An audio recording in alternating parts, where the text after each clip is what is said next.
Hi everyone, welcome to my channel Pure Biology, and today I come with another video that is related to the cell signaling process. So here actually I will try to explain with an example, proper example, that how the cell signaling process is occurring in body and how its activity just effect on our body. Okay, so here I will try to explain about the mode of action of cholera. Okay, and this mode of action of cholera actually that is related to cell signaling process. That means how which protein or which toxin that attached to the receptor of the cell surface that present on the cell surface, and then how the reactions or how the situations created within the body, that I will try to explain. Okay, and before going to this topic, I want to say that thank you to all of you who have already subscribed my channel,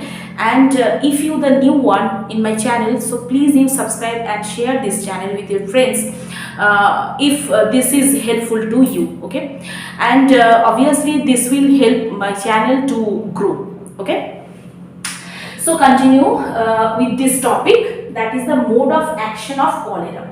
Okay, so here the cholera toxin, this is an enterotoxin. Okay, cholera toxin is an enterotoxin, and the main bacteria of that is related to the disease cholera, this is the Vibrio cholerae. Okay, so main toxin that is secreted from this Vibrio cholerae bacteria.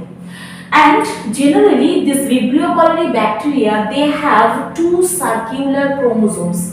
So in many cases we found that bacteria has one circular DNA, but the exception is there that Vibrio cholerae is a bacteria, but it has two circular chromosomes, or you can say two circular DNA.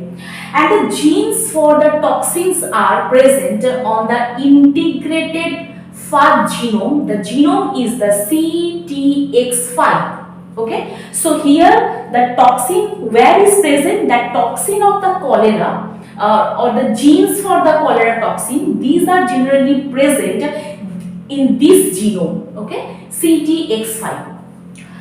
The cholera toxin is an oligomeric complex. Okay, this is oligomeric complex and made up of generally 6 protein subunits. Clear? So these toxin is an oligomeric complex and it consisting of 6 protein subunits. And among these subunits, or you can say the within this subunits, only one is the single A subunit, and 5 copies of B subunits are there. Okay, 5 copies of B subunits are there. So only one A subunit and 5 copies of the B subunit present in the toxins. Okay, cholera toxins.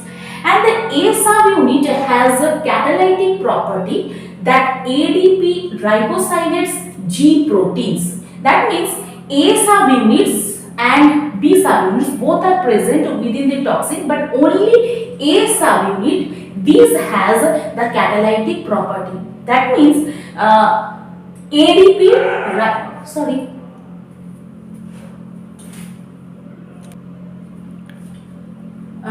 sorry, because outside noise is there. Okay, so A subunit, this has the catalytic property. That means the ADP ribosylates G proteins. Okay, so catalytic property means actually A subunit, it has the capability to ribosylates G proteins. Okay, ADP ribosylates G proteins. And that means A subunit, it helps in the ribosylation of the G proteins, and the pentameric proteins binds to the G ganglioside GM1. Okay, the pentameric protein that binds to the ganglioside GM1. Okay, and this GM1 generally present where? This is present on the surface of the intestinal epithelium. Okay, where this is present? Just sorry. Okay, sorry, because outside there was a noise. Okay, so what else I'm saying, that this pentameric G protein, pentameric protein that binds to the ganglioside GM1. This ganglioside GM1 is its another name is the beta galactosidase 1 deficiency. Okay, so generally these are present where the surface of the intestinal epithelium. Where they are present? They are present on the surface of the intestinal epithelium. Okay, and the A subunit, the actually this A subunit, this ribosides the arginine residue. ARG is the arginine residue. Okay, arginine. So they actually ribosides arginine residue, okay, of alpha subunit of GS protein. Actually, the alpha subunit of GS protein's arginine residue is ribosylated by the A subunit. And ADP ribose, this is provided by the intracellular NAD plus. And this ADP ribosylation, this alerts the A subunit so that it can no longer hydrolyze its bound GTP. So what is saying that when this ADP ribose is actually provided by the intracellular NAD plus, this ADP ribosylation is very important. When the ribosylation of ADP is done, this alerts the A subunit that it can no longer hydrolyze its bound GTP. Okay, when ADP ribosylation is actually done, this alerts the A subunit not to hydrolyze the GDP. So that's why it causing, sorry, you just ignore the noise, and this causing it to remain in an active state. Okay. So what is happening when the hydrolysis process is stopped in the bound GDP, then this convert into the active state, and this stimulates the adenylyl cyclase. This stimulates adenylyl cyclase, and as a result, that prolonged elevation in cyclic AMP levels within intestinal epithelial cells.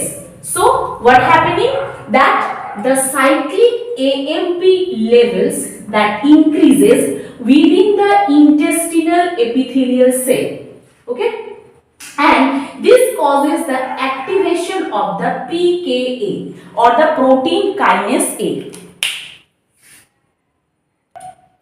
So what is happening, that protein kinase A, that the activation of the protein kinase A is initiated. Okay, that means when the cyclic AMP level that is increased within the intestinal epithelial cells, and as a result the protein kinase A's activation is created, and this protein kinase A that phosphorylates that the CFTR, the full form of the CFTR is that cyclic fibrosis transmembrane conductance regulator. Okay, so when pKa this is activated, this try to phosphorylate the CFTR, and obviously sodium hydrogen exchanger that are all present in the intestinal epithelial cells. So when this totally happening, then the large efflux of chloride and sodium ions and also water into the gut,